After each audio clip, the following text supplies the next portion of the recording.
खबर चक्र से मैं मिथिलेश कांति आपको बता दूं, बेगूसराय फिल्म इंडस्ट्रीज में काफी अव्वल हो चुका है और बेगूसराय ने एक से एक फिल्म हिंदुस्तान को दिया है। और बेगूसराय फिल्म इंडस्ट्रीज में प्रणेता कह लीजिए, संस्थापक कह लीजिए, या बेगूसराय फिल्म इंडस्ट्रीज की पितामह कह लीजिए, अमिया कश्यप जी हमारे साथ है।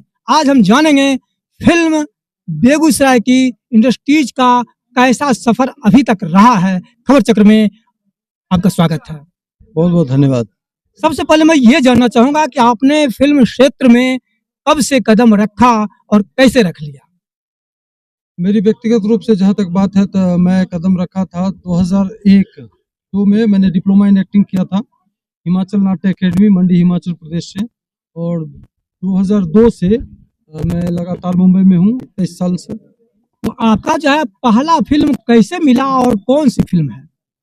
पहली फिल्म मेरी एक छोटी सी भूमिका में थी, राम गोपाल वर्मा जी की वास्तु शास्त्र। तो उसके बाद 2006 में टूटे न सनहिया की डोर जो भोजपुरी फिल्म थी उसमें मैंने मेन नेगेटिव रोल किया था। तो उसके बाद से फिर लगातार कई भाषाओं में, बिहार की लगभग सभी भाषाओं में काम करने का मुझे सौभाग्य मिला है और लगभग आधा दर्जन से ज़्यादा हिंदी फिल्मों में काम करने का सौभाग्य मिला है और लगातार ये काम चल रहा है।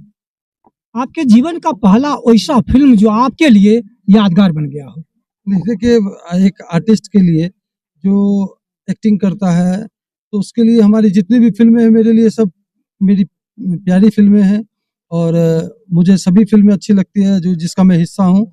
लेकिन अगर बात करें तो जो एक टूटे न सनहिया की डोर 100 दिन चली थी बेगूसराय में, उसके बाद चौहर बहुत दिनों तक चली, जट आप लोग भी जानते हैं वो भी लगभग 100 दिन फिल्म चली थी, लव यू दुल्हन हमारी मैथिली में एक बहुचर्चित फिल्में थी।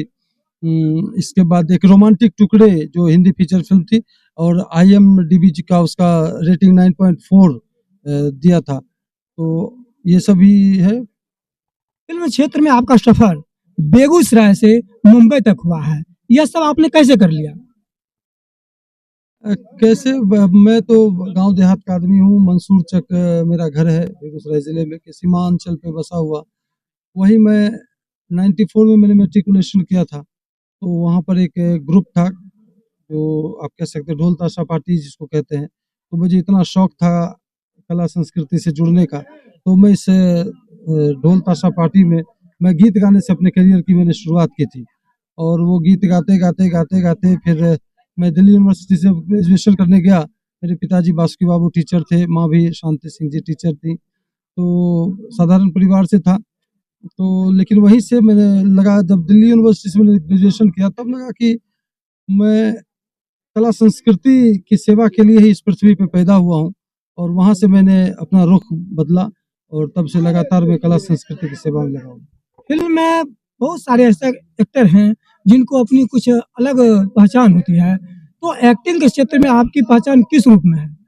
रोल तो मुझे जो भी मिलता है मैं उसे सहर्ष ईश्वर का प्रसाद समझता हूँ। कोई भी कैरेक्टर मुझे अगर मिलता है प्ले करने के लिए तो मेरे लिए वो ईश्वर का प्रसाद है।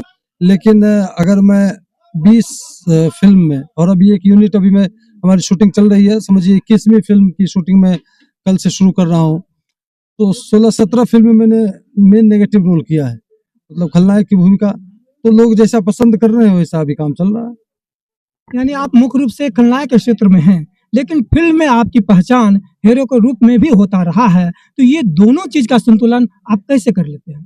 तो ये तो देखिए रोल मिलने पर है, आपको निर्माता निर्देशक कैसा रोल वो देते हैं। तो मैं एक अभिनेता के तौर पे मैं कोशिश करता हूँ कि मुझे जो भी चरित्र निभाने का मौका मिला उस चरित्र के साथ न्याय करूं और दर्शक जो देखें वो कहें कि जो कैरेक्टर था उसमें ये एक्टर ढल गया। तो हमारी वही कोशिश होती है।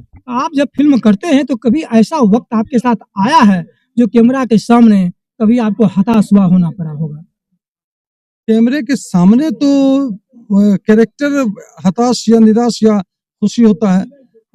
लेकिन आप अगर मुझे मेरी व्यक्तिगत रूप से कहेंगे तो स्वाभाविक रूप से छोटे शहर से जुड़े हुए, छोटे गांव से देहात से जुड़े हुए लोगों को वहाँ बहुत मशक्कत करनी पड़ती है। मुंबई में स्ट्रगल करना पड़ता है, सबों को करना पड़ा है। तो वो संघर्ष के दौर से मैं भी गुजरा हूँ और संघर्ष अभी चल ही रहा है। ये जिंदगी का संघर्ष कभी खत्म नहीं होता है।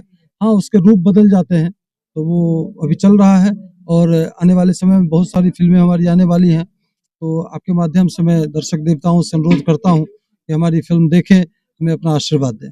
जो नए कलाकार हैं जो फिल्म क्षेत्र में कदम रख रहे हैं, उसके लिए आप क्या मैसेज देना चाहेंगे? नए कलाकार के लिए एक संदेश ये है कि वो जिस भी काम, चूंकि आपने खुद से चुना है, अगर अभिनय क्षेत्र को चुना या संगीत क्षेत्र को चुना, जिसको भी चुना आपने अपने दिल से चुना है, तो इसीलिए पूरी ईमानदारी और शिद्दत के साथ उसमें मेहनत कीजिए, कठोर संघर्ष कीजिए, तो निश्चित रूप से आपको सफलता मिलेगी। बिहार में फिल्म इंडस्ट्रीज के या फिल्म के क्षेत्र में किस रूप में भविष्य देखते हैं आप? अब तो बहुत अच्छा हो गया, पहले तो अच्छा नहीं था, लेकिन अभी बिहार सरकार ने सब्सिडी की घोषणा की है, 50-60% सब्सिडी देने की। तो मुझे लगता है कि आने वाले समय में मुंबई सिनेमा इंडस्ट्री बिहार की ओर रुख करेगा और लोगों को यहाँ काम मिलेगा और यहाँ शूटिंग होने लगेगी, तो ज़्यादा से ज़्यादा यहाँ के लोगों को मुंबई में धक्के खाने की ज़रूरत नहीं होगी। अब यहीं पे रह के वो काम कर सकते हैं, प्रोफेशनली काम कर सकते हैं और उनको काम के पैसे भी मिलेंगे। तो इसीलिए, लेकिन तब है कि उसको तैयार करना पड़ेगा, जो कलाकार हैं उनको प्रोफेशनली तैयार रहना पड़ेगा, ताकि जो बड़ी-बड़ी कंपनियां आएगी यहाँ फिल्म बनाने के लिए, उनको प्रोफेशनल आर्टिस्ट के लिए मुंबई से नहीं लाना पड़े या बाहर से लाना नहीं पड़े, बल्कि यहीं उनको प्रोफेशनल आर्टिस्ट मिल जाए। आप मुंबई में फिल्म करते हैं और बिहार में फिल्म करते हैं, बहुत सारे अंतर हो जाता है, क्योंकि वहाँ जो होते हैं बहुत ही बड़े पैमाने पर सब कुछ किया जाता है। तो फिर बिहार में जो आप करते हैं, तो इसको संतुलन आप कैसे करते हैं? नहीं, मैं तो अभी चूंकि ज़माना बढ़ा है और कम्युनिकेशन बढ़े हैं मोबाइल के द्वारा या आपके ये यातायात के भी साधन के माध्यम से, अब मुझे कोई परेशानी नहीं है। मैं लगातार गाँव में रह के अपने परिवार के साथ रह के मैं लगातार फ़िल्में कर रहा हूँ। हर साल हमारी फ़िल्में आ रही हैं और लोग अगर चाहें, अगर वो मेहनत करते हैं, तो वो अपने यहाँ रह के भी काम कर सकते हैं, कोई बड़ी बात नहीं है। बशर्ते कि उसको बिल्कुल प्रोफ़ेशनल नज़रिया रखना पड़ेगा।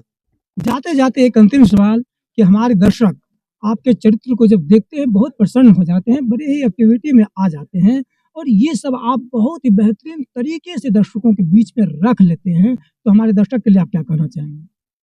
दर्शकों को तो मैंने कह ही दिया और ये दर्शक और श्रोता ही होते हैं जो कलाकारों को फर्श से अर्श तक पहुंचाते हैं। दर्शक देवताओं का आशीर्वाद बना रहे और हमारी जो फिल्में आए वो देखें और उनको उनको आशीर्वाद दें और हम कलाकारों को आगे बढ़ाने में, बिहार में सिनेमा इंडस्ट्री को विकसित करने में हमारा साथ दें, सहयोग करें। यही कहना चाहूँगा। अंत में एक सवाल और मैं करना चाहूँगा कि फिल्म इंडस्ट्रीज के जो फ़िल्मी अभिनेता हैं, कौन ऐसे अभिनेता आपके जीवन में हैं, जिसकी एक्टिंग ने आपको हृदय से छू लिया? देखिए, जो भी है सबका अपना-अपना एक जोनर होता है, कलाकारों का। सब जो भी आर्टिस्ट हैं, जो भी एक्टर रहे हैं, सब नायाब हैं, सब अच्छा है, सब अपने-अपने किस्म में, अपने-अपने जोनर में सब अद्भुत हैं। इसीलिए किसी आर्टिस्ट को छोटा-बड़ा कहना, ये मतलब सूरज को दिया दिखाने जैसा है। नहीं, छोटा-बड़ा की बात नहीं है, मतलब कोई ऐसे एक्टर जिसकी एक्टिंग ने आपको हृदय से छू लिया है, जो कि उसकी एक्टिंग के प्रति आप उससे प्रेरित हुए हैं? देखिए, एक्टर नहीं छूता, कैरेक्टर छूता है।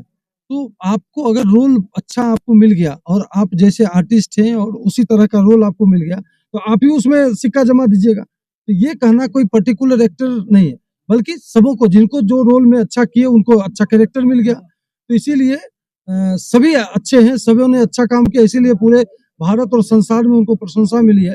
कोई पर्टिकुलर एक एक्टर के लिए नहीं मैं कहना चाहूँगा। जितने भी आर्टिस्ट हैं, सब बढ़िया हैं, सब उम्दा हैं, सब अद्भुत हैं और उन्होंने अपने आप को स्थापित किया है, इसीलिए किसी को मैं छोटा या बड़ा नहीं कहूँगा। बहुत-बहुत धन्यवाद आपका भी जो बहुत-बहुत धन्यवाद। आपने खबर चक्र और राणा जनसंवाद में कीमती समय दिया है। आपका भी और अभी आप सुन रहे थे बेगूसराय के जाने-माने ही नहीं बल्कि बिहारी नहीं बल्कि मुंबई शहर में फ़िल्म के क्षेत्र में अपनी करियर की शुरुआत कर दर्शकों पर, दिल पर राज कर रहे हैं। ऐसे हैं हमारे बड़े ही पसंदीदा एक्टर अमिया कश्यप जी, जिसे हम बड़े ही प्यार से अमित जी भी कहते हैं। एक बार पुनः खबर चक्र और राणा जनसंवाद की ओर से आपको बहुत-बहुत बधाई। खबर चक्र से मैं मिथिलेश कांति।